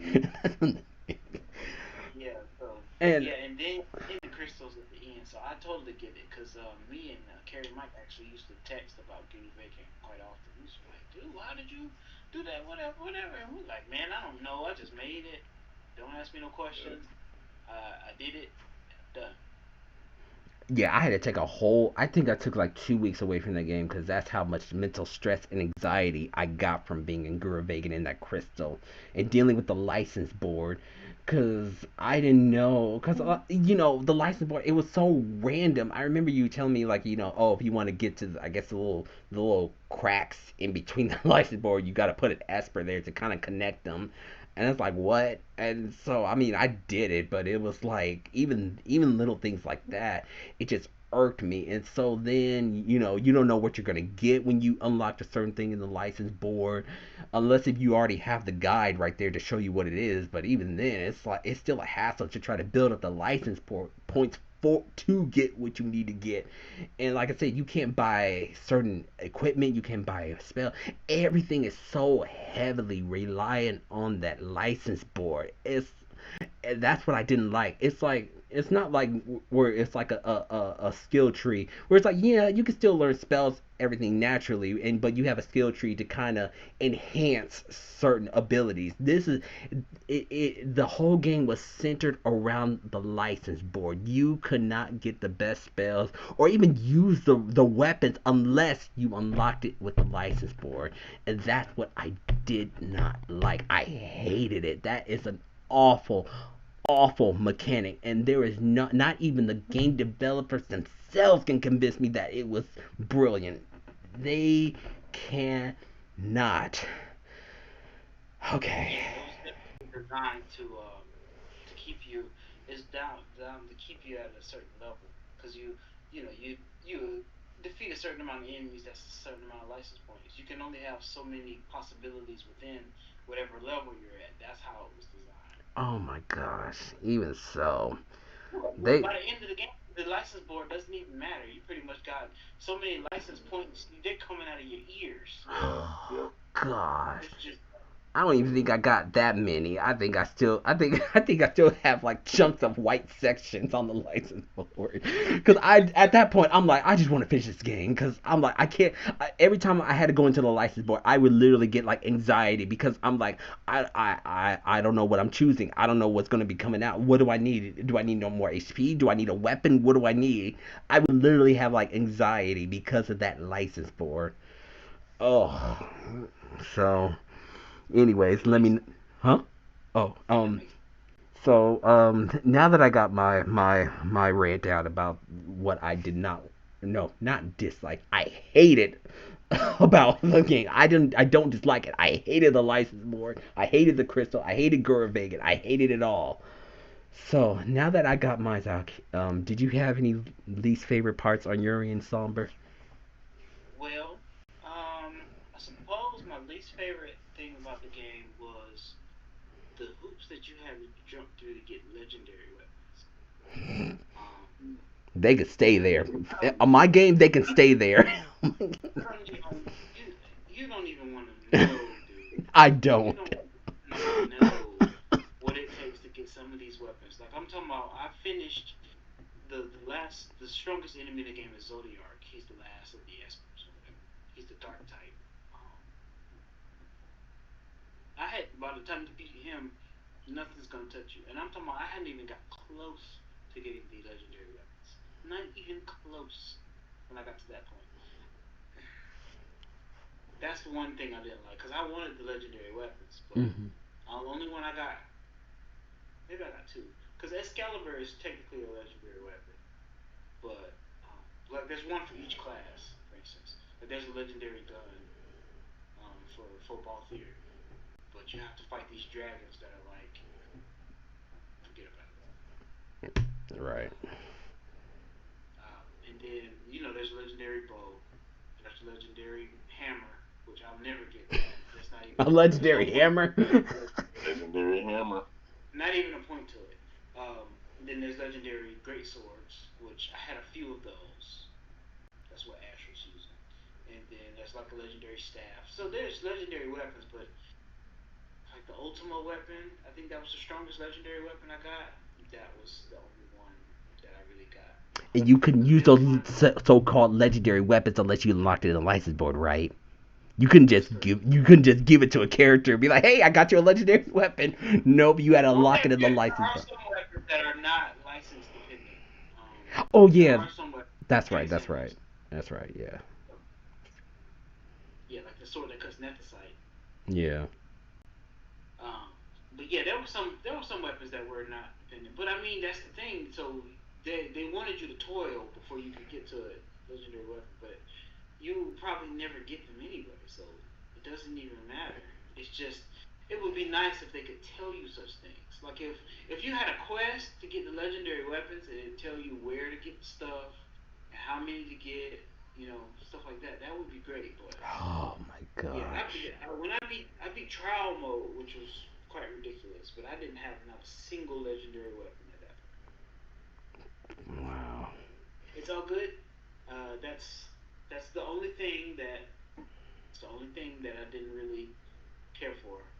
Cause I'm a completionist. I got the platinum trophy. I got everything that you could just about do in the game, but I still didn't get the legendary weapon. Wow. Yeah. So, on my game file, they can stay there. They can stay there. KerryMike, how about you? Least favorite parts of the game. I didn't like how bosses would do the whole glow red thing. I didn't like that at all. I didn't like that because it was a lot of those bosses were all about endurance and just lasting. And you know how you play RPGs and difficult bosses, by the time you get to the end of the fight, your resources are depleted. You're hanging on by a thread, and a lot of these bosses would KO me simply because they would go into which was basically berserk, I guess. They would start glowing red. Their attacks were stronger and faster, and I didn't like that at all. I didn't like that. So that aspect of boss fights, Did not like it. And then I didn't like how there was a very long stretch in that game where a lot of the main story was not really being delivered. That's one thing I can say about the Metal Gear series and Hideo Kojima. I appreciate his storytelling, and a lot of people criticize it, but Final Fantasy XII was a game that could have used it, in my opinion, because it started out with a lot of story development and exposition when you first start the game, cutscenes and showing interactions between characters. But after you get to a certain point, it's like you're going from dungeon to dungeon with very little storytelling in there. The storytelling is just very sparse. Cutscenes will come about, but they're very short, quick interactions, and then you're just right. But especially like the long dungeons that we're talking about, it could have used a break. It could have used like a cutscene where the party is resting, and but you're getting some character development in there. So that's the other aspect that I the negative, the least favorite part was just it goes a very long stretch without feeding you main story bits. It just seems like it becomes a dungeon run, a dungeon crawler with very little story. So those are probably my two least favorite aspects. Fair enough. Absolutely. And like I said, you've heard my rant about the stupid license board in the crystal. I won't mention again. But yeah, we all have something that we can kind of agree that there's some parts in the game that we don't like, but it doesn't take away the whole experience. Like I said, I'm not gonna, even though I bash hard on the license board and everything like that, I will admit that it didn't take away my overall feelings of my gameplay experience. Even though it was a huge chunk of it, um, I would even go as far as to say that I would replay this game way more than I would ever go back to Brothership, and that's a Mario game. I would rather do this one than Brothership. Honestly, I would endure that crystal than go through Brothership. You just said something there. Exactly. Boy, I mean it. I mean it. It pains me to say it, but yeah, I would go back to Final Fantasy 12 and endure that crystal than to go back to Brothership. That is the Wow. truth. that is What Brothership needs is a license board. it's hard. Yeah, it's License, hard. license to wear overalls. It's the license board, and that's what we got music. Yeah, we're gonna try to get License, license to jump in A Mario. license to jump. Yeah, it'll be something silly like that. Wear overalls, put on shoes, use a hammer. Oh. Oh, So, Terry Mike, to your point about the glowing red, just so you know, I figured out a trick. It's guns. So whoever your machinist is with the guns, because when the enemies are glowing red, their defense is up like drastically, and that's why it's hard to kill them. Guns ignore defense, that's why I love so Balthier. Oh wow. That's why I love that's how Balthier. Okay, yeah, they out your glowing yeah. red from. So just word to the wise, just so you Yeah, I need help. that was an eye opener when I found that out. I was like, Balthier, yeah, he ignored those defense and he was clutch in know. That's some of those like fights. stats with the guns. It Yeah, was like that's it was like his stats are terrible, but they straight up ignore defense, so it does a set amount of damage. Right. So when they still blow, learning new things about it. I had no idea, and I used to always wonder why Balthier was so consistent. And you just answered it. so yeah, that's what you do against your glowing enemies, Ye- or you just bring out Ash. That's Yeah. So next we're gonna get on to the thoughts on the boss fights, and I think we all kind of touched on it a little bit. Boss fights for me, I think I already told you guys. I think about every boss fight took me about 3 or 4 tries till I finally got it. And if it was an Esper, it would be a couple more because I remember one of the Espers I struggled with. It was the one I don't know what it's called, but it was the one that was near. If you remember, this area, it had those whales, and you needed. I think you needed like a special flame to light them up. And they would shine a light. It was like in a forest kind of area. I can't remember what it was called. Oh, it's on the tip of my tongue. But you know where So I'm talking about, right? you walk on the balloons at a certain point. You light the flare and then the balloon rises up. The balloon rises up. Yeah. Exodus. What? That's Exodus. Yes. Yes. Exodus. I struggled with Exodus. Oh my gosh. Stop on you. Yes. Yep, that's I Exodus. I All day. struggled with Exodus. Cause I was like, oh, that's a cool name. Let me go fight him and make him my expert. Oh, I was in for a rude awakening. I forgot how I defeated him. Oh, that's right. Cause I was like, how do you beat this thing? I think you had to get a belt to prevent that, or it was some equipment or something that you needed to prevent that. And I remember he was always reflected on. Every time I took his reflect, he would just put it back on. I take it off, he put it back on. I'm like, stop doing that. And but yeah, the bosses though, yeah, and if they do their little mist quickening, I never forget that one boss. It was like a giant wildebeest, and it had like this ring around his neck, and it did that that Oh, that mist yeah. that mist attack where it would put oil poison. It put all these status effect afflictions. I was like, oh my gosh, and gosh, I The can't. hell? What? Is that Hellworm or Mega 12? There's a couple of those kind of Like creatures. the forest worm. Yes, it was Yeah, elder worms. Elder worm, something like that. Yeah, it walked on four legs. It had this almost like a silver Saturn ring with a little bit of like pointiness coming out of like the He was ring. over there where all those cat creatures are, right? Yes, Long tail. yes, Yep. yes. So, That one was like, oh snap! It would do that little quickening move, and then all of my characters get hit with every element in that game. And that's the thing about the Final Fantasy. I think it probably does it in other Final Fantasy games too, but it's like it's not just one status affliction, and if you get afflicted with another one, it'll replace the old one. No, whatever they give you everything. like a whole bar The full of status whole bar. I was like, man. How many was it? It'd be like poison, blind, silence, poison, blind, silence, Oil, oil. Oh boy, boy. and the list goes on. So, You can have all of them. They gonna give you all of them. all of them, exactly. So, that was my experience of boss fights. Every boss, I guarantee you, if you're ever like, hey, how'd you fare against this boss? I honestly tell you, at least it took me at least 3 or 4 tries every boss, and Esper maybe 5 to 7 times.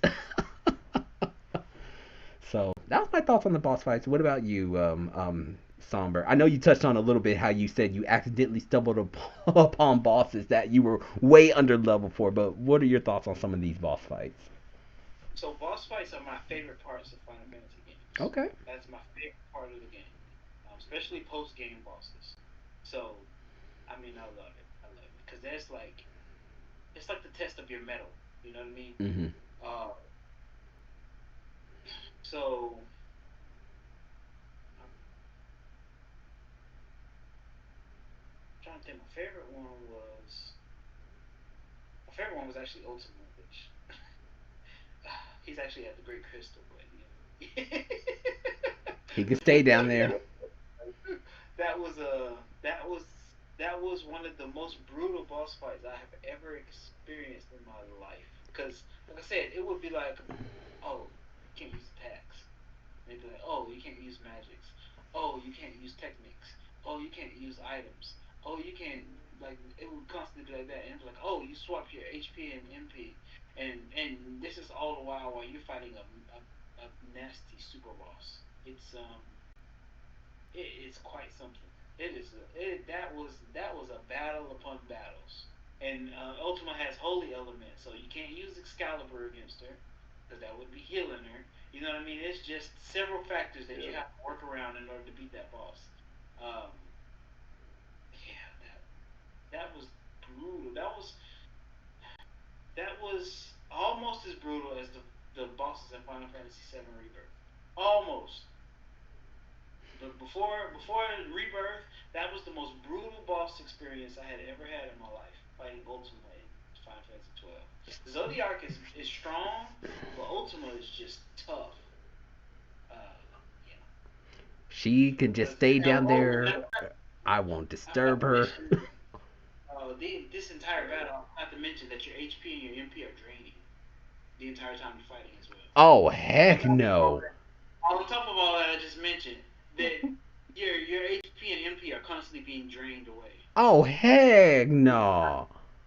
The entire time you're fighting. I forgot to mention that part. So you have that, and then you have all the other stuff. Yeah. No, no. Like, I you're will at one, the never. drain bring you down. It won't bring you down to zero. You know what I mean? Like it won't bring like the drain itself. Yeah, it won't bring you down, but still. The drain. Ain't no way. That is Ultima can live her best life ever down there. I will not interfere. Ever. brutal. But I had to get all the espers because that's how I am. That's how it had to be. So that was my, yeah. I love it. I love it. KerryMike, what about you? Thoughts on boss fights? I I liked them a lot. It makes me want to go back through and get all the espers because, like you, Mute Dog, by the time I got to the end, I was really done. Um, Even though I really loved the game, it was an endurance run for sure towards the end. But my thoughts on the boss fights are they're creative, that require a lot of strategy, and they just kept you on your toes. You couldn't really brute force your way through every single boss fight. You had to think and stay on top of your gambits and realize that some of your gambits could actually be a disadvantage for even some of the boss fights. So, and I appreciated that. I did. And so, out of, I would have to say, out of most Final Fantasy games, I played the boss fights in 12 for the most strategic. So, I liked them. I liked them a lot. I did. Okay. Yeah, I definitely agree. Some of them were really creative. Yeah, like you said, you can't just always just brute force your way because I think that's what I was trying to do with Exodus. But Mhm. at a certain point, he would and that was another thing. It was like some of these bosses become immune to everything. I remember that was something with Vayne I actually struggled with.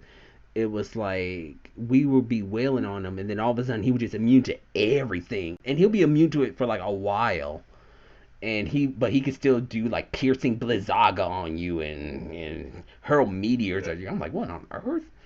And so yeah, Vayne and also Vayne before he went crazy with that manufacturing method side, he was the martial artist I wish that Van could have been, man.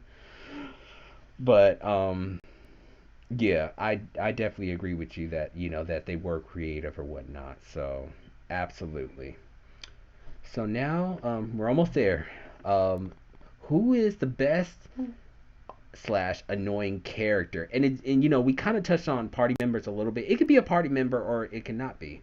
So for me, in my opinion, the best character that I really enjoyed throughout the whole Final Fantasy experience was actually Larsa.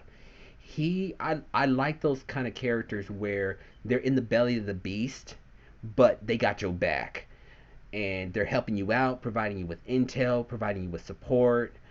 Um, even the interaction that he had with Ash, because Ash was all like, "Why should I trust you? You guys want to do this that, and the other," and she was going off on Larsa, and Larsa was trying to make it a point. He was like, if you don't step in, the whole country of Dalmasca is going to be a battlefield, and if you don't trust me, just take me as your prisoner, take me your hostage. I'll do whatever you say. I just want to avoid the bloodshed. That's what I loved about Larsa and the interaction that he had with Pinello. Like, hey, it's gonna be all right. We gonna get you back with your friends. Let me handle it. You ain't got. But and then Pinello be like, but what about you? No, no, no. He's like, no, no, no. I got this. just chill. I mean, I'm just improvising here, but basically he's like, hey, don't worry, we'll all be okay. And it was like, Larsa will always feed the party members intel, help them out, even if he sensed that they didn't trust him or whatnot. He's like, he wasn't like so argumentative, like, no, you're gonna do as I say. He's like, hey, take me as a hostage, whatever you need. Whatever you need, we're in this together. I'm going to help you out. And even at the end, when you are going up against Vayne, he fights alongside with you. I was like, yes, let's go.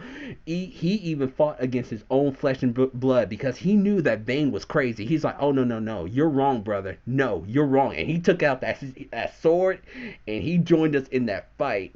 Unfortunately, he got hurt, but, I was like, Larsa was definitely one of my favorite characters throughout the whole entire game. And then most annoying character for me was, I would just say it was Alcid. Oh gosh, I know he was an ally, but oh my gosh, Somber, you already know I hate pretty boys. I hate them. Alcid. Oh, every time he talked, I mean, no shade against the voice actor himself, but Alcid, his whole character. Oh, he was just disgusting. And so I forgot about it. And so every time he appeared, he would help us out because he was the nobility of the Rosarian Empire, and he was both an ally and an enemy, but he helped you out more than he went up against you. But every time he come on the scene, and every time he opened his voice, I'm like, get this dude out of here. So that was my best and annoying character. How about you, Somber?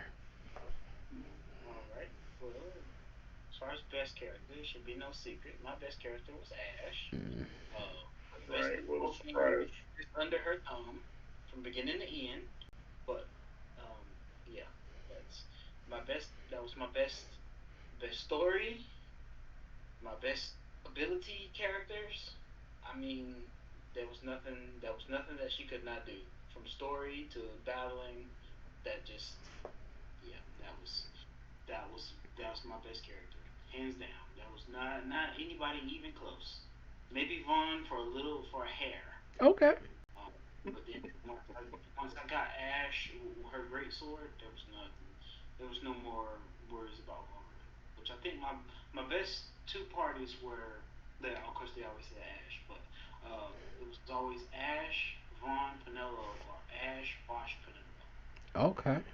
To be done with those teams. Yeah.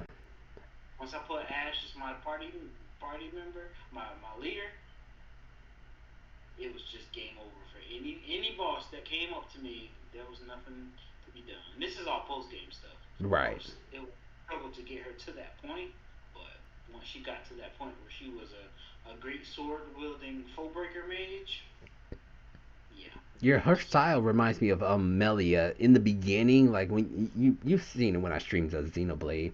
Her elementals, she only had certain amount. It was like, she was very weak in the beginning, but as you progress on, when I do super bosses in Xenoblade Chronicles. I'm sorry to kind of get off the rails here, but yeah, she was that character who I would always have in the party because she would clutch those super bosses by buffing the party, debuffing the enemy, hitting them with all the status afflictions, different things like that. So I think you made an interesting point where you say in the beginning she kind of struggled and you kind of had to build her up to that point where she can pretty much solo the boss. And that was the same thing for me and Melia, but yeah, sorry to go off the tangent there. Oh no, that's fine. That's fine.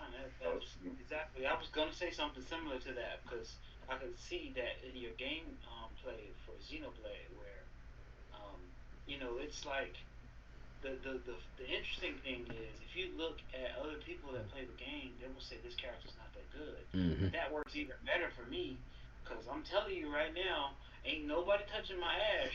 Like I done destroyed the roughest of bosses with Ash. Right. I mean, I ain't never seen I've never seen a person online that was like, oh, that's the best character in the game. I and that's fine with me. That I don't care. That's Tell you, fine. I love her. Right. I don't. So yeah, that's my best. That's hands down my best character. What about But annoying character? yeah, annoying character. Um, I am going to have to go with Vane. Oh yeah, yeah. Cause, cause you're trying to get after this guy for a while, so you have to go through it, and then he's like, oh, he's putting all this stuff in your way, and then he's got the airship, and then when it's time to finally take him out, then you gotta fight Gabron, which he's my honorable mention for annoying character, Gabron. Oh yeah, Gabron. Um, yeah, when it's finally time to fight Vayne, you are ready to take this guy out. Like I get Sid, yes, he's a bit annoying. I totally agree with that. But Vayne, I was ready to knock this guy down. But yeah, that's how it is. Absolutely. Vane is that narcissistic politician that you see on TV. So Right. I could definitely And understand then, it. So how about you, Carrie Mike? Best slash annoying character for you? um, it's a tough one, but the best it still goes about fear as far Oh as the yes. complexity.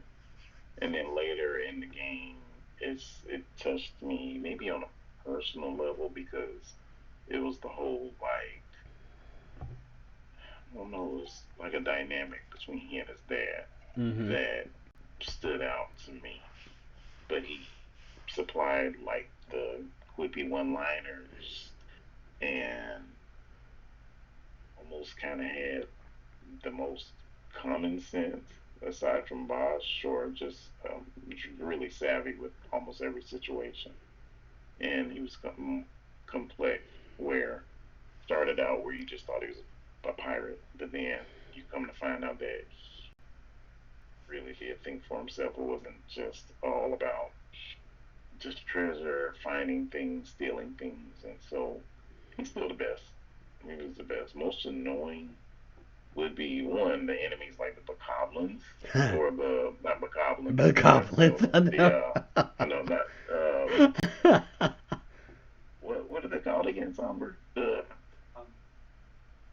the the parry all they Something like Bokoblin. I'm not. it's, yeah it's but they're a necro and they dodge and parry The every goblin? Or single were they thing. goblins? I don't know if they were. Yeah, something like that. It's and then but Back. as far as That's it. Back Nami. That's her name. yes, yes, yes, that's Yeah. those were It's scary annoying. the comment you just made about him. Very, very, very annoying enemies. But the as far as the character goes, it would be Vaughn. Vaughn. Most Final Fantasy games, the lead character really truly felt like a lead. The Vaughn didn't feel like a lead to me. Right. To me, Ash would have been a better choice as far as someone to be the game's leading character that you're really looking at what they're going through. Right. Vaughn Vaughn just it wasn't just his personality, it's just the way he was written and the way the story developed. He by the end he did not feel like the lead to me. Um and yeah, I he agree. was pretty annoying. He was pretty annoying. He was. I have to admit. So those would be my best and most annoying. Okay. Fun fact about Vaughn, because I remember his voice sounded so familiar. So when I saw his name at the end, I looked him up, and come to find out, he's voiced by the guy. He played in Spy Kids 2. He was the rival of the current Spy Kids. Gary Giggles. I don't know if you guys ever seen Spy Oh Kids wow. 2. Yeah. If you've seen Spy Kids 2, if you remember the character Gary Giggles, that was Vaughn's voice actor. I was like, oh, because I was like, he sounds so familiar, and that's where he came from. So, little fun fact about that. Okay, and then okay, almost done. Oh, how does this game compare to other Final Fantasy games? I remember touching on it a little bit. As far as the battle system, it's not a turntable battle where you do an attack, they do an attack, and it's not even like a real time action RPG where you're just going in there like Link or Cloud from Final Fantasy remake and you just wrecking them. It's almost like it's almost written like what is, I don't want to say graphic novels, but basically you use the game to kind of set up your scenes on how each character is going to play out, and they just execute it, and you're just watching everything kind of unfold. So I thought it was really unique how they developed it like that, where it's not your typical RPG, which I touched on earlier. You're the one who's setting up the scenes on how everything is going to be played out. And then if you do die or whatnot, you can kind of just readjust and kind of tailor your strategy to fight a particular boss or enemy. So, as far as that's concerned, I would say that's how it kind of compares. It's not like the other Final Fantasy Seven. I mean, Final Fantasy Seven. It's not like the other Final Fantasy games because not even Final Fantasy X was like this. It was like your typical like RPG turntable battles. So it definitely has its own unique style, and I would even say go as far as to say it's kind of hard to kind of duplicate that kind of style in this modern game that we have, because we have a lot of people who wants their handheld in this game. Unfortunately, we're in that era where they want their handheld in this game. They want everything to be as simple as possible because their life revolves around TikTok. So TikTok put us in this age where it's Right. like, they just want everything to kind of be just spoon fed for them. So that's why I said I was like, there's certain, even though as annoying as some aspects of like the license board and everything was, I will admit it does take your gaming experience to the next level to kind of readjust your strategy and to try to adapt to different situations. So that's how it does for me. What about for you, Somber? Because I know you are the Final Fantasy king, and you probably know way more than I do on how this compares to other Final Fantasy games. Um, so as far as it compares to other Final Fantasy games, okay, so the crux of most Final Fantasy games is to get a little ragtag team together that basically have the fate of the world on their shoulders. Obviously, this one's no different. Um, to Kerry Mike's point, um, Vaughn does not feel like the glue that holds the party together. And Agreed. um, most of the time, your main character is going to be a glue that holds the party together. Like if Vaughn disappeared, it doesn't feel like you're missing anything. Whereas most of the time with your main Final Fantasy character, you ain't going nowhere without this person. Um, so, um, I would say that Balthier and Ash are the glue that holds the party together. You know what I mean? Absolutely. Um, Mhm. seems like Vaughn is just kind of there. But so that's one big difference between the other ones, because like there's no Final Fantasy VII without Cloud. You know what I mean? Like that's just Exactly. no. Yeah. Same thing with I guess the most recent one, 16. There's no Final Fantasy 16 without Clive. It's just not. It's just not. But it doesn't feel like Vaughn is all that important to the game. But I mean, that's fine. He's Yeah. there and he's fine, but he doesn't feel all that important. So that's one big difference. And then the other one is the combat system. It is so different that I can't even begin to describe that. That is just that combat system is just different. I mean, I would say that like Seven Remake and Rebirth are better just because they're more modern. But it's certainly better than um, 15. It's better than 15's combat system for sure. Um, but it's got its own charm, and so within the game's engine, I'd say it holds up pretty well. Yeah. Um, Obviously, if they made a Final Fantasy 12 remake, I'm buying that day one, and I know Kerry Mike is too. Yeah. Uh, Yeah. so I mean, that's how it's like That's the thing about Final Fantasy games. Like people hate on Final Fantasy games, but you're still gonna get, even if let's say we got a bad Final Fantasy game, like as KerryMike would describe Final Fantasy 13, it's still 200 hours of gameplay. You still got Yeah. super bosses. You Yeah. still got ragtag team that would never get along under any other circumstance. Um, and so this one's not particularly different than that. But the way it comes together, combat system. The, So, how about you, Carrie Mike? How does this game compare to other Final Fantasy games?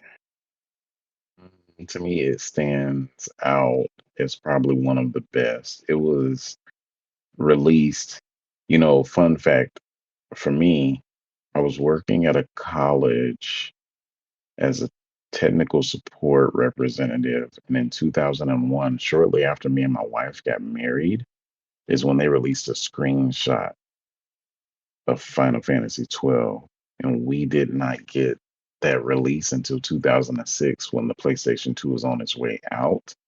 Mm. But despite the long development, it still wound up being one of the most unique experiences because it was the open world, um, the Gambit system, the license board, the political intrigue with the story, and it introduced, like I said, it stands out as probably one of the better Final Fantasies because it introduced several different elements that I haven't really seen in too many other Final Fantasy games. And so, in comparison to the others, probably one of the most innovative.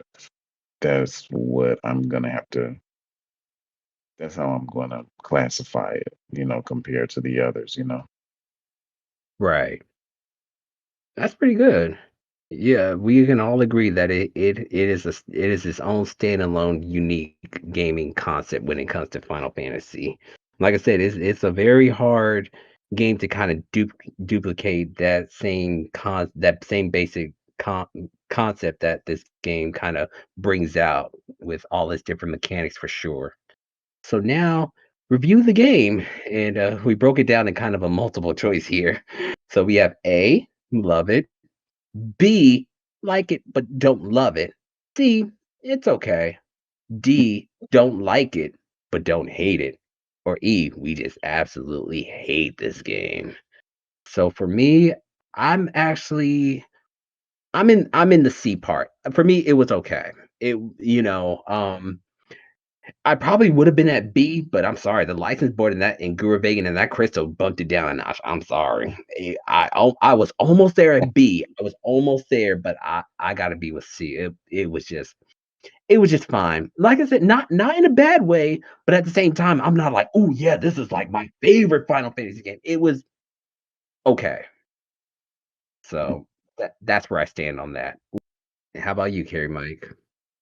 I love it. I Okay. love it. It it was different. I'm a sucker for a medieval theme, Hmm. and so to have the medieval aspect of it, but it just did so many things different. Like even the Mughals were different. They had a different design to them. Yeah. Um, and um, me and Zomber just the other day on in the Discord channel, we were the world of Evilise is that that world when it comes to Final Fantasy games when they are in the setting of Evilise. It's wonderful. I love that world. I love the races and it sets it apart. I really, really hope that, the next mainline Final Fantasy game is an Evilise, and I hope that it has a medieval theme to it. But yeah, I love it. Just I could go on and on, but yeah, just simply put, love it. Awesome. So we got two for A, and I'm the Lone Ranger on C. Like I said, it was just okay. It's not something that I would just jump back right away, but I don't hate it. Like I said, I would play this game again rather than Brothership. I'm dead Oh serious. wait, dog, I'm so sorry. I just figured something out. You dog, you What's up? you actually have to have a license to choose C.